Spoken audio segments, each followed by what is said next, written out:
Bismillahirrahmanirrahim. Assalamualaikum warahmatullahi wabarakatuh.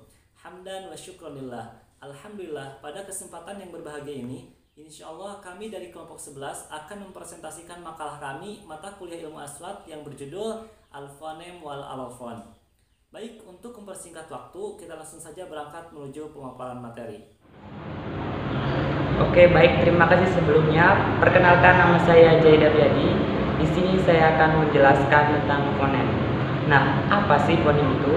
Fonem itu adalah satuan bunyi terkecil yang mampu menunjukkan perbedaan makna, atau fonem itu bisa disebut juga sebagai bunyi bahasa yang dapat berfungsi sebagai pembeda makna dua satuan bahasa.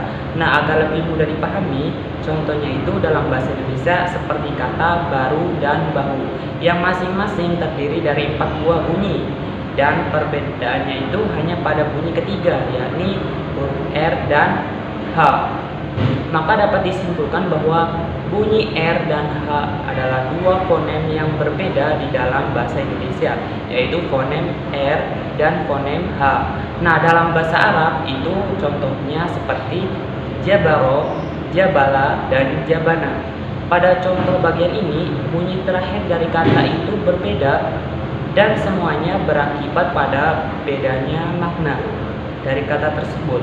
Dengan demikian, kita bisa mengatakan bahwa ada fonem R, L, dan fonem N pada contoh bahasa Arab tersebut. Nah, adapun macam-macam fonem itu terbagi menjadi dua. Yang pertama itu adalah fonem segmental, yang kedua itu ada fonem suprasegmental. Yang dimaksud dengan fonem segmental adalah berupa bunyi konsonan dan bunyi vokal. Nah, adapun fonem suprasegmental itu terkait dengan nada, intonasi, dan jeda. Nah, itu sekian saja dari saya. Selanjutnya saya kembalikan ke saudara Ade Irfan. Baik, untuk pembahasan yang selanjutnya yaitu terkait alofon. Nah, apa sih alofon itu? Alofon itu merupakan variasi dari fonem. Alofon ini bukanlah fonem, melainkan realisasi dari fonem itu sendiri. Nah, jadi realisasi dari sebuah fonem dinamakan dengan alofon. Baik, kita berangkat dari contoh. Misalkan pada lafaz yang ko'u, yang zumu, yang zuru, sama yang kolibu. Sebagaimana telah dituliskan juga ya di makalah, biasa sambil teman-teman lihat. Nah, dari contoh tersebut menunjukkan bahwasanya alofon ini tidak bersifat fungsional karena alofon tidak merubah makna, seperti itu. Terus juga bunyi alofon ini merupakan bunyi yang akan terpengaruhi oleh huruf setelahnya, kayak gitu. Jadi terpengaruhi oleh bunyi yang lain. Misalkan pada contoh yang ko'u, fonem nun pada kata yang ko'u di sana akan terpengaruhi, bunyinya akan terpengaruhi oleh huruf setelahnya yaitu kof. Jadi dalam pengucapannya enggak yan ko'u tapi yang ko'u, seperti itu teman-teman. Nah, begitupun dalam kata yang kolibu, yang zuru, sama yang zumu nanti akan terpengaruhi oleh huruf setelahnya, seperti itu. Nah, kita ambil contoh misalkan alofon dalam bahasa Indonesia yaitu alofon P ya. Fonem P yang mana di sana mempunyai 2 buah alofon. Misalkan P pada kata pagi ya, P pada kata pagi dan P pada kata siap, kayak gitu ya. Nah, P pada kata pagi di sana dalam pengucapannya yaitu pengucapan pagi ya, P-nya diucapkan secara lepas gitu ya. Karena memang P tersebut menghadapi sebuah huruf vokal yaitu A ya. Jadi dalam pengucapannya diucapkan secara lepas pagi. Berbeda halnya dengan P pada kata siap ya. Nah, P pada kata siap di sana diucapkannya secara tidak lepas gitu. Karena ketika kita mengucapkan huruf P pada kata siap, bibir kita kan tertutup rapat kayak gitu.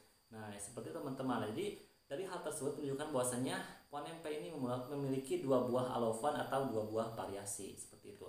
Nah, terus juga biasanya alofon ini ditulis di antara 2 kurung siku. Nah, untuk alofon untuk pengucapan P yang secara lepas biasanya ditulis dengan P seperti itu ya, P besar gitu.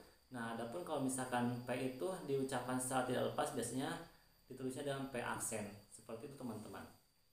Selanjutnya, alofon merupakan gambaran yang tampak jelas dari sebuah fonem. Sebagaimana tadi dikatakan bahwasanya alofon ini memang merupakan realisasi dari fonem itu sendiri. Kalau fonem ditulis di antara 2 garis miring, maka alofon ditulis di antara 2 buka kurung. Seperti itu ya teman-teman. Baik, selanjutnya kita berangkat menuju contoh. Di sini ada contoh fonem nun yang mana di sana memiliki beberapa alofon. Untuk contohnya bisa teman-teman sambil lihat ya di makalah. Nah, yang pertama alofon nun merupakan bunyi bibir pada kata yang butuh. Terus ada alofon nun merupakan bunyi rongga mulut pada kata yang tilu, dan alofon mim merupakan bunyi bibir pada kata mim ba'di. Baik, kita coba perhatikan 3 contoh di atas. Bahwasannya fonem nun yang merupakan bunyi gusi dan gigi, dia akan berubah menjadi bunyi bibir ketika kita melafalkan lafaz yang butuh. Nah, dan akan berubah menjadi bunyi rongga mulut ketika kita melafalkan ketika kita melafalkan lafaz yang tilu, dan akan berubah menjadi mim yaitu bunyi bibir ketika kita melafalkan mim ba'di. Nah, jadi nun bunyi bibir, nun bunyi rongga mulut, dan mim bunyi bibir ini merupakan contoh alofon dari fonem nun. Seperti itu teman-teman. Dan diantara ciri-ciri alofon sebuah fonem yaitu pertama, mempunyai kemiripan fonetis, yaitu memiliki banyak kesamaan dalam pengucapan. Terus yang kedua yaitu berdistribusi komplementer atau bervariasi bebas. Nah, seperti itu teman-teman. Oke, baik, itu saja sekian dari kami mengenai fonem dan alofon. Kurang lebihnya mohon maaf. Wabillahi taufiq wal hidayah. Wassalamualaikum warahmatullahi wabarakatuh.